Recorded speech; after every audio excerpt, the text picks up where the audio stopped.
Hello buddies, this is an actual hidden trail marker no sa operasyon ng team natin sa Team Kano.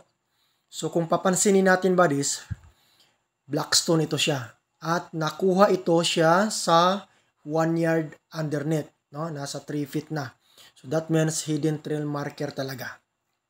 Ang black CC or black color coding ay isang indikasyon ng trap na mayroong trap na kaabang sa dig site.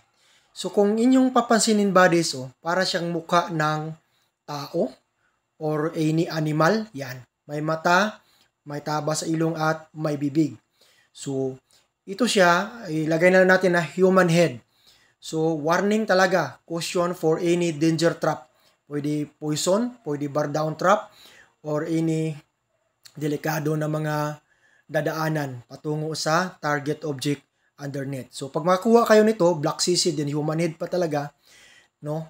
So mag-ingat ang team. Safety first palagi, no? Tandaan, may mga tips tayo sa safety digging. So dapat 5x5 square feet talaga ang dig site para safety din. Kung loose layering na, mag-timber tayo, mag-full casing timber para walang bar down na mangyayari, lalong-lalo na sa poison.